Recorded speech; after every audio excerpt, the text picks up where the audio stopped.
My name is Sarah, and I am a 26-year-old who has always felt unwanted and marginalized within my family.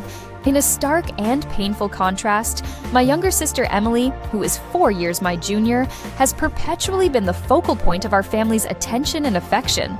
Our parents have consistently adored and spoiled her, always endorsing her actions and decisions, no matter the circumstance. Whenever Emily encountered even the smallest of obstacles, our parents were quick to come to her aid, offering her support and solutions. Meanwhile, my own efforts and achievements were frequently ignored and undervalued by everyone around me. One seemingly ordinary day, our parents were busy preparing for an outing to a nearby park. My mother was preoccupied with packing various items into a bag, while my father frantically searched for his car keys amidst this flurry of activity. Emily, as was typical for her, was bubbling with excitement and impatience, eagerly urging them to hurry up. Feeling a surge of longing to be included, I approached my mother and tentatively expressed my desire to join them, saying, "I want to come along too." However, she merely glanced at me briefly with a cold expression and dismissively responded, "Sarah, you should stay home and do your homework." Her words constricted my heart.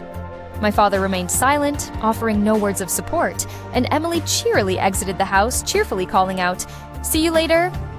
I was left behind, relegated to the solitude of the living room, sitting on the sofa and blankly staring out the window. The silence in the house was oppressive, marked only by the incessant ticking of the clock. My parents neglected me, only insisting that I do my homework, and I was constantly excluded from family events throughout my childhood. Emily often approached me with a sense of innocent enthusiasm, asking if we could play together. Whenever I was engaged in an activity, she would eagerly want to join in, chirping, "Me too," and it felt entirely natural for her to be at my side. However, as she grew older, she began to realize the special treatment she received from our parents. They showered her with affection and praise for even the most trivial accomplishments, while they exhibited a cold indifference towards me, showing no interest in my endeavors or feelings. This disparity in treatment became increasingly evident to Emily, and over time, she developed a noticeable sense of superiority over me. Her once innocent demeanor gradually morphed into one of condescension. She began to dismiss my conversations casually and would laugh at my failures. While she maintained the facade of a perfect, obedient child in front of our parents, her attitude towards me grew colder. I felt an escalating sense of isolation within the family, a feeling that I was an outsider in my own home. After graduating from high school, I took a job as a waitress in a local restaurant. Initially filled with anxiety, I gradually began to find my rhythm and started to derive some enjoyment from my work. Unfortunately, my family failed to recognize this job as a valid or respectable career. My mother often made disparaging remarks, belittling my occupation by asking, "Is this the only job you can do?" She seldom showed any interest in the stories I shared about my work life. Similarly, Emily would offer only superficial support, remarking, "Being a waitress is a respectable job," yet her words lacked any genuine interest or warmth. At family gatherings, I often felt invisible, as both my parents and Emily seemed to ignore my presence, a recurring pain that deeply hurt me. Yet, I continued to yearn for their recognition and love. When I was 20 years old, I met David through a mutual friend. He initially appeared shy and serious, but as we began to talk more, I was drawn to his profound kindness and empathy. We quickly formed a close bond, and after several outings together, our friendship blossomed into a romantic relationship. Spending time with David became the highlight of my days, each day feeling special because of his presence. He was not only a source of comfort at home, but also an adventurous companion with whom I shared my outdoor pursuits. As I embarked on this new chapter with David, I found myself distancing from my parents and Emily. Engrossed in my work and life with David, my interactions with my family decreased significantly. The time I spent with David provided a comforting escape from the unresolved traumas and emotional neglect I had experienced at home. One day, after a long period of absence, I made the decision to attend a family gathering, which stirred up a complex mix of emotions that I had suppressed for years. I engaged in light conversations with relatives I hadn't seen in a while, yet I noticed that my parents and Emily still treated me as though I were invisible. Unexpectedly, Emily loudly announced to everyone at the gathering, "I'm getting married." I was taken aback, as this news was disclosed to me at the same time as it was to the other relatives, with no prior indication from her or my parents. This revelation overwhelmed me with a mixture of emotions, and I felt a distinct chill in the manner in which this news was shared within the family. Speechless, I could only silently accept the atmosphere of the moment, as discussions quickly shifted to focus entirely on Emily's upcoming wedding, further marginalizing my presence. I experienced an indescribable sense of loneliness and sadness, which gradually deepened, despite maintaining a smile for the sake of appearances. I felt a profound sense of alienation from my family. As preparations for the wedding began in earnest, my feelings of exclusion only intensified. Since I had moved out of the family home, I was not kept informed about the details of Emily's wedding plans. In an attempt to be involved, I sent her a message saying, "If there's anything I can help with, just let me know," only to receive a curt and dismissive reply, "It's okay." Her indifference towards me made me feel even more insignificant and deepened my sense of alienation from the family. A few days later, I received an unexpected call from Emily. "Sarah, can I ask you about the wedding dress?" Surprised and willing to assist with anything related to her wedding, I eagerly awaited her instructions. However, her next words left me utterly speechless. "But you're not invited to the ceremony." The stark reality that I wasn't even invited to my own sister's wedding weighed heavily on my heart. Desperate for an explanation, I managed to ask why. I couldn't comprehend why I had been excluded. Emily paused for a moment, then sighed deeply and responded, "Because I simply do not want my soon-to-be husband, Wesley, and his parents to become aware that your occupation is that of a waitress." As soon as those words pierced the air, an intense pain tore through my heart, feeling as if it were being ripped apart. To exclude me for such a superficial reason. My voice trembled with a mixture of disbelief and hurt, but Emily responded with a chilling indifference. "That's just the way it is. If you truly cared about my happiness, you would understand, wouldn't you?" I stood there, utterly stunned. It was clear that Emily failed to comprehend the profound depth of pain her words inflicted upon me. She seemed oblivious to how deeply wounded I was, a hurt that extended far beyond what she could possibly imagine. "Have you ever even considered my feelings? Please think about me as well." At this, Emily's voice grew louder. I was momentarily taken aback and involuntarily swallowed my next words, fully aware of how significantly she prioritized her own status above all else. "Fine, I'll email you the details about the dress," she remarked dismissively before unilaterally ending the call. At that moment, a constricting tightness enveloped my chest. A tumultuous blend of anger and sadness churned within me, leaving me grappling with a whirlwind of emotions. I had never envisioned that not being invited to my sister's wedding could inflict such profound pain. I resolved to compose myself and discuss this matter with our parents. Upon calling them, my father dismissed my concerns with a chuckle, suggesting, "That must be some kind of joke," while my mother mocked me with disbelief. Emily would never say such a thing. These words nearly shattered my heart. They didn't believe a single word I said. This interaction only served to reaffirm the extent of my alienation within my own family, and a profound sense of disappointment washed over me. Unable to endure the cold treatment from my family any longer, I returned to the sanctuary of my home, where David was seated on the sofa. He could instantly tell something was amiss and quietly inquired, "What happened?" I chose not to force a smile, and instead opened up about everything: the wedding, the disheartening conversation with our parents, and the deep-seated feelings of alienation I had endured. As I concluded my recount, tears were threatening to spill. David listened intently in silence. After a reflective pause, he sighed deeply and began to disclose something unexpected. "Actually, there's something I need to tell you. I've been secretly working as Emily's wedding planner." His revelation left me wide-eyed, a complex mixture of surprise and suspicion rendering me momentarily speechless. "Why didn't you tell me sooner?" I managed to stammer out. David's expression twisted slightly in discomfort.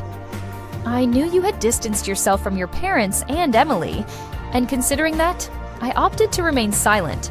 I was aware of how this situation could affect you. His words elicited mixed feelings in me. Although I appreciated that David was being considerate of my emotions, a part of me wished he had clued me in sooner about how isolated I had become within my family. But Emily asked about the dress, didn't she? David moved to sit beside me, gently draping an arm around my shoulders. Yes, but I believe the fact that she asked you about the dress indicates that she relies on you in some capacity. His soothing words quietly resonated with me. I looked up at him, pondering his perspective. Perhaps Emily might reconsider and decide to invite you to the wedding after all. If she genuinely disliked you, she wouldn't have requested your help with the dress, right? David offered a gentle smile, his words slightly warming the chill I felt inside. Yet I remained conflicted internally. I honestly wasn't sure if Emily would actually extend an invitation to me for the wedding. David stayed close by, providing comfort as I continued to grapple with my tangled emotions. Meanwhile, I proceeded with the preparations for Emily's wedding dress amidst a backdrop of complex feelings. Each time I thought about the wedding, a crushing sense of exclusion overwhelmed me, but I remained focused on perfecting the dress. Despite the pain stemming from not being invited, I resolved to do my utmost for her. It was the only action I felt capable of taking, yet deep down, I nurtured a faint hope that she might eventually invite me. I meticulously followed Emily's detailed instructions, paying close attention to every aspect of the fabric and design to ensure the dress was flawless.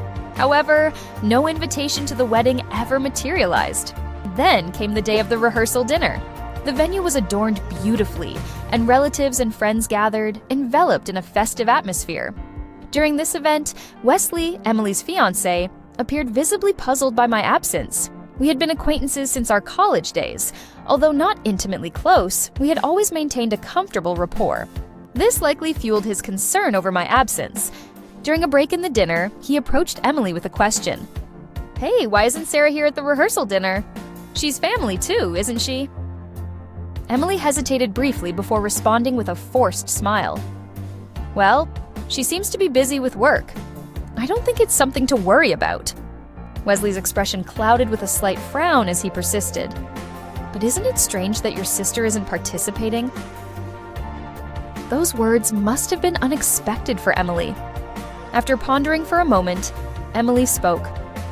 "Well, maybe, but you're certainly attending the wedding, right? Let's focus on enjoying this rehearsal dinner for now." Wesley, though still somewhat puzzled by the exchange, chose to take Emily's words at face value and accept her reassurance. Following the conclusion of the dinner, much to my surprise, I received an unexpected call from my sister. "Why did you snitch to Wesley?" Emily's voice, quivering with anger and accusation, filled my ears. "What snitching are you referring to?" I responded, genuinely confused and bewildered by her sudden hostility. "Sarah, you must have told Wesley to ask me to invite you to the wedding, didn't you?" Emily's accusation was sharp and piercing, echoing with a tone of betrayal through the phone. "No, I didn't say anything like that. Don't lie to me. Then why else would Wesley say such a thing? You must have manipulated him to secure an invitation to the wedding." Emily's harsh words struck me deeply, inflicting significant emotional pain.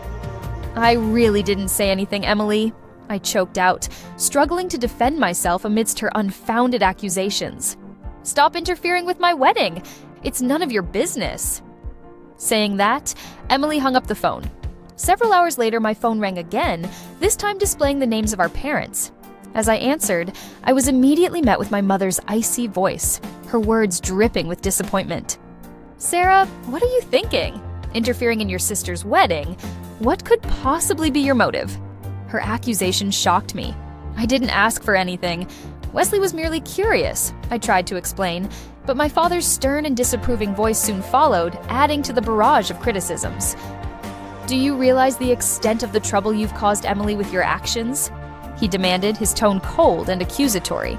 At that moment, a surge of intense anger and frustration welled up inside me, compounded by the injustice of being misunderstood and unfairly blamed.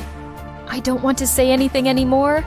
It's clear no one believes me anyway," I concluded, feeling utterly defeated and helpless, and ended the call.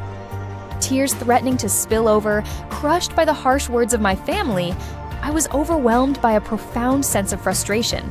Yet, I was not ready to leave the situation unresolved. Driven by a mix of anger and determination, I picked up the phone and called David. "David, please go ahead and cancel the rental of Emily's wedding dress." There was a brief pause on the line as David processed my request, but he eventually responded with understanding and support. "Okay, I understand how you feel. I'll support your decision." From what David later told me, Emily was visibly distraught, unable to grasp the unfolding events. On the day of the wedding dress did not arrive as planned. It is said that the guests were abuzz at the venue amid the mishap of the missing wedding dress. The ceremony apparently came to an end in the aftermath of the ceremony. Unable to contain her frustration and anger, she confronted David, demanding, "Why did this happen? What were you doing as the planner? You've ruined my most important day." Following these tumultuous events, Emily departed on her honeymoon with Wesley. Unexpectedly, during their honeymoon, I received a call from Wesley. His voice carried a tone of confusion and concern.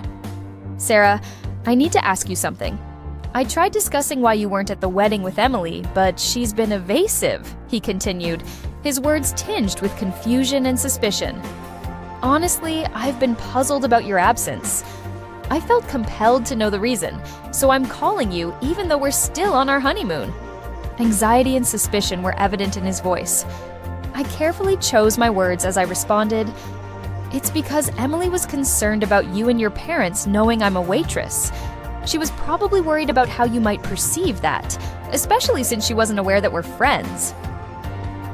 After a moment of silence, Wesley replied, somewhat shocked, "I can't believe Emily would think that way." He calmly accepted the truth as it dawned on him during their honeymoon, leading him to make a decisive and dramatic choice. He declared his intention to divorce Emily.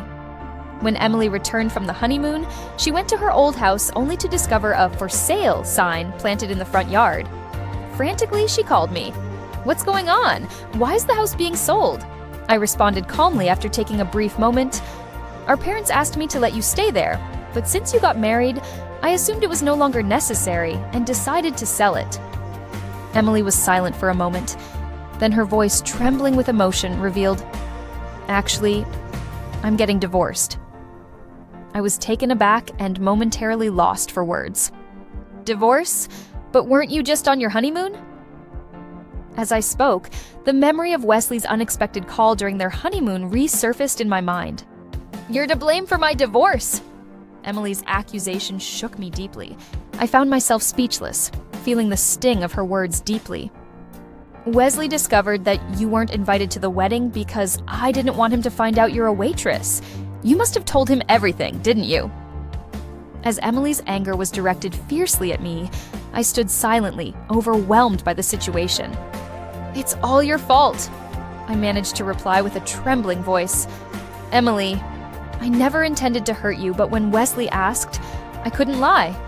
I never imagined he would decide to divorce you." Emily interrupted me, shouting, "Don't make excuses! You need to take responsibility." With that, the call ended. A few days later, I saw our parents' names flash on my phone screen and sighed loudly, bracing myself for another unpleasant conversation. As soon as I answered, my mother's cold voice came through, laden with disappointment. "It's truly unfortunate what happened to Emily. You instigated this by telling Wesley, didn't you? What a terrible sister you are." My father chimed in, echoing her sentiments. "You always do this. You never think about the family. What were you hoping to achieve by hurting Emily?" The accusation made my blood boil with anger. I retorted sharply, "You're never going to believe me anyway. You act as if I'm entirely to blame for Emily's hurt, but you understand nothing at all." After a brief silence, my mother sighed. "You really lack compassion for your family." I couldn't help but respond with a cold, bitter laugh. "Me lacking compassion? Are you implying that you have ever shown any compassion towards me?" Silence fell on the other end of the line before I continued in a frosty tone, "We're not even a family. I don't care what happens to Emily anymore." With those final words, I hung up the phone, resolute in my decision to no longer involve myself with Emily. However, Emily didn't cease her efforts to target me. She began to denounce me on social media, posting daily claims that her divorce is all because of my sister, directly blaming me for the collapse of her marriage. Her posts escalated each day, turning into attacks not just on me, but also on our family and friends. One day at work, Emily burst into the store where I was working. Upon spotting me, she immediately raised her voice, startling everyone around. "You've ruined my life!" As she stormed towards me yelling, my coworkers watched in shock. Ignoring the bystanders, Emily pointed accusingly at me and shouted, "You caused my divorce by telling Wesley!" Her voice reverberated throughout the store. Struggling to maintain my composure, I attempted to calm the situation. "Emily, please stop this here." But her anger was unrelenting, and she continued to loudly berate me, causing discomfort among the customers. Emily's behavior had spiraled completely out of control, forcing me to call security to handle the escalating situation. On another occasion, she barged into my home, shoving me aside and beginning to smash items inside. I quickly grabbed my cell phone and recorded her aggressive behavior. Emily's harassment persisted. She filled my mailbox with threatening letters and vandalized my door with horrible graffiti. Each morning I was greeted with hateful words like traitor and worst sister scrawled across my door. The intensity of the messages in the letters escalated, with phrases like, "You've caused me to lose everything," and "I will never forgive you." Initially, I tried to dismiss her actions, but as neighbors began to express their concern, asking, "Have you seen the woman causing a scene outside your house? Are you okay?" The situation started to take a significant mental toll on me. I never anticipated Emily's obsession would reach such an extreme. Reaching my breaking point, I consulted with David and decided to take legal action. We spoke with a lawyer and filed a lawsuit to stop her behavior, which was clearly identified as violent harassment and stalking. The evidence I had collected was compelling, clearly documenting Emily's series of harassing actions against me. After several months, the court issued its verdict. Emily received a suspended sentence of 1 year with mandatory counseling, and a restraining order was issued to prevent her from approaching me again, providing me with legal protection from further harassment. This verdict brought a significant sense of relief, as it finally restored some peace to my life. Nevertheless, Emily's actions didn't cease there. She filed a civil lawsuit against me, seeking damages under the pretext that I had caused her harm. I consulted with my lawyer again and decided to propose a settlement to avoid a prolonged court battle. Eventually, Emily reluctantly agreed to settle after our parents persuaded her, arguing, "Making a bigger issue out of this serves no purpose. It's better for you to step back now."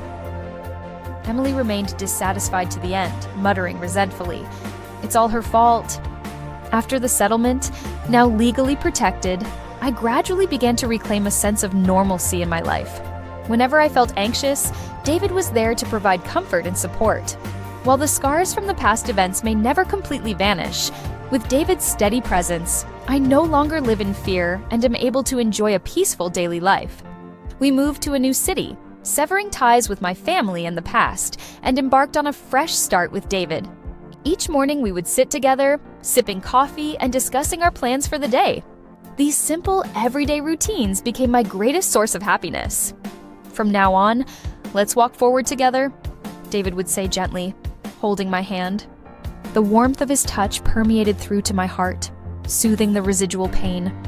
Although the shadows of the past lingered, I was no longer alone.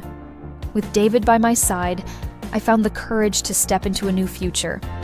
I took a deep breath and faced forward, ready to embrace whatever came our way.